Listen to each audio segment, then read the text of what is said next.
Phone से laptop में या लैपटॉप से फोन में डेटा ट्रांसफर करते वक्त आपको बहुत दिक्कत होती होगी, और अगर हाथ में आईफोन है और सामने विंडोज है तो ये प्रॉब्लम डबल हो जाती होगी। लेकिन अब टेंशन लेने की बात बिल्कुल नहीं है, क्योंकि आज मैं आपको एक ऐसी ट्रिक बताने वाली हूँ जिसके बाद आप बड़ी से बड़ी ऑडियो, वीडियो या पिक्चर बिना केबल के चुटकियों में ट्रांसफर कर लोगे, वो भी बिना इंटरनेट के। इसके लिए आपको दोनों ही डिवाइसेस में एयरड्रॉइड का ये ऐप इंस्टॉल कर लेना है। आपके दोनों ही डिवाइसेस सेम वाईफाई से कनेक्ट होने चाहिए। आप अपने फोन के हॉटस्पॉट से भी अपने पीसी को कनेक्ट कर सकते हैं। ये आपके इंटरनेट का इस्तेमाल नहीं करता है, बस कनेक्शन के लिए आपको सेम इंटरनेट नेटवर्क पर कनेक्ट होना पड़ता है। और फिर क्या, बस यहाँ पर नियर बाय डिवाइसेस को चूज करो और अपना डेटा आप भेज सकते हो। आपको यहाँ पर स्पीड भी काफी अच्छी मिलती है। इसके अलावा एंड्रॉइड वेब भी एक पावरफुल टूल, ये आपको सीधे ब्राउजर से अपने एंड्रॉइड डिवाइस को मैनेज और कंट्रोल करने देता है। इसके लिए आपको किसी भी ऐप की जरूरत नहीं होती है। आपके लिए बोनस पॉइंट ये भी है कि Android, iPhone, Mac, Android, Windows सबके लिए अवेलेबल है, यानी कि आपको टेंशन लेने की बिल्कुल जरूरत नहीं है। तो जल्दी से जाओ, इसे ट्राई करो और अपने दोस्तों के साथ जरूर शेयर कर देना। उनके साथ जरूर शेयर करना जिनके पास आईफोन और विंडोज का कॉम्बिनेशन है। अगर आप भी स्मार्ट बनना चाहते हैं तो अपने स्मार्टफोन में ये 3 ऐप्स अभी के अभी इंस्टॉल कर लीजिए। सबसे पहले ये वाली ऐप है। फोन में बहुत कम आवाज आ रही है, परेशान हो चुके हैं तो परेशान मत होइए। इस ऐप को अपने फोन में इंस्टॉल कर लीजिए और उसके बाद आप अपने फोन की वॉल्यूम को 200 टाइम्स भी बढ़ा सकते हैं, तो ट्राई जरूर करना।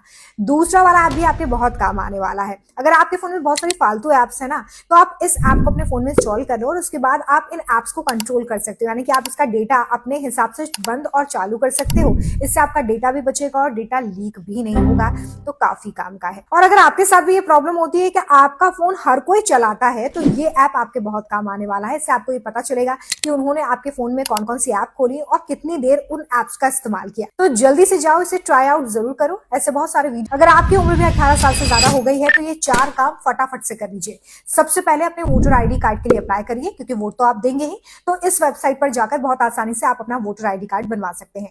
दूसरा, ड्राइविंग लाइसेंस। गाड़ी तो कल को आप लेंगे ही और घूमेंगे भी, तो ड्राइविंग लाइसेंस बहुत जरूरी है। तो इस वेबसाइट पर जाकर ड्राइविंग लाइसेंस के लिए आप अप्लाई कर सकते हैं।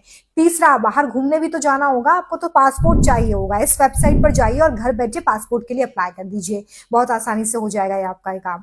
और चौथा भी बहुत ज्यादा इंपॉर्टेंट है, जो कि है पैन कार्ड। अगर आप अपना पैन कार्ड बनवाना चाहते हैं तो इस वेबसाइट पर जाइए और पैन कार्ड बनवा लीजिए। तो ये 4 काम फटाफट से निपटा लीजिए और साथ ही इस वीडियो को शेयर कर दीजिए उन लोगों के साथ जो 18+ हो। मार्केट में एक नए तरीके का स्कैम आया है जिससे आपका बचना बहुत जरूरी है। कैसे होता है ये स्कैम, जल्दी से ये समझिए। सबसे पहले स्कैमर आपको एक अननोन नंबर से कॉल करता है और आपके किसी जान पहचान के व्यक्ति का नाम लेता है। मान लीजिए आप किसी श्वेता नाम की लड़की को जानते हैं, तो स्कैमर आपको ये बताएगा कि श्वेता ने आपका नंबर दिया था। अब जब तक आप उससे कॉल पर बात कर रहे हैं, तब तक अननोन नंबर से एक और कॉल वेटिंग में आ रहा होगा। जैसे आप ये बोलेंगे कि कॉल वेटिंग में आ रहा है, मैं बाद में बात करता हूँ या करती हूँ, तो स्कैमर आपको ये बताएगा कि हाँ, श्वेता ही आपको कॉल कर रही होगी दूसरे नंबर से। आप एक काम करिए, कॉल को मर्ज कर दीजिए। मैं आपको यकीन दिला देता हूँ कि श्वेता ने ही आपका नंबर मुझे दिया है। अब इतने में आपको ये सारी सिचुएशन बहुत ही रियल लगेगी, लेकिन ये रियल है नहीं, क्योंकि जैसे ही आप कॉल को मर्ज करेंगे उसके पास चला जाएगा एक OTP और स्कैमर इसी का इंतजार कर रहा होता है। OTP डालते ही आपका बैंक अकाउंट हो जाएगा खाली। तो इस तरह के कॉल मर्जिंग स्कैम से बहुत ज्यादा सावधान रहिए, बच के रहिए। अगर आपको कोई भी अननोन नंबर से कॉल आता है और कॉल मर्ज करने के लिए कहता है, तो गलती से भी ये गलती मत करिएगा। साथ ही इस वीडियो को ज्यादा से ज्यादा शेयर करिए ताकि हर कोई सेफ रह सके।